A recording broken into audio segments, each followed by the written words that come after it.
ಗುರುಗಳೇ, ನನ್ನ ಸ್ನೇಹಿತರು, ಆತ್ಮೀಯ ಮಿತ್ರರಾಗಿರ್ತಕ್ಕಂಥ ರಘುನಾಥ್ ಅವರು ಮತ್ತು ಮೊಣಕಾಲ್ಮೂರಿನಿಂದ ಬಂದಂತಹ ನನ್ನ ಆತ್ಮೀಯ ನಾಗರಾಜ್ ಅವರು ಹಾಗೂ ನಮ್ಮ ಚೇತನ್, ನನ್ನ ಡ್ರೈವರ್, ಪುಣ್ಯಭೂಮಿ ಆದಂಥ ಪ್ರಯಾಗ್ರಾಜ್ಗೆ ಇವತ್ತು ಭಗವಂತನ ದಯದಿಂದ ನಾವೆಲ್ಲ ಬಂದಿದ್ದೀವಿ. ನಿಮ್ಮೆಲ್ಲರಿಗೂ ಕೂಡ ದರ್ಶನ ಮಾಡಿಸ್ತಾ ಇದ್ದೀವಿ. ಹಿಂದೆ ನಡೆಯೋದೇ ಸ್ನಾನಘಟ್ಟ. ಒಂದ್ಸಲ ತಾವು ಅವುಗಳನ್ನು ವೀಕ್ಷಣೆ ಮಾಡಿಬಿಡಿ ದಯಮಾಡಿ.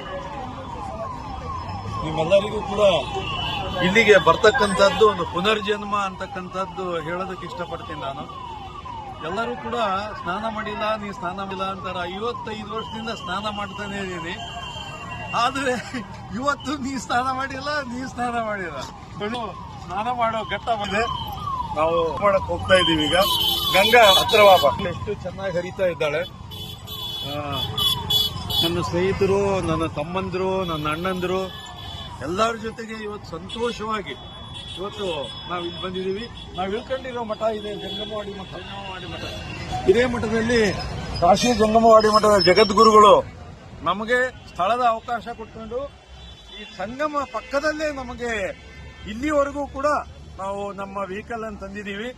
ಯಾರಿಗೂ ಕೂಡ ಇಲ್ಲಿ ತನಕ ವೆಹಿಕಲ್ ತರಲಿಕ್ಕೆ ಆಗೋದಿಲ್ಲ. ನಮ್ಮ ರಘುನಾಥ್ ಶ್ರೇಷ್ಠಿಗಳು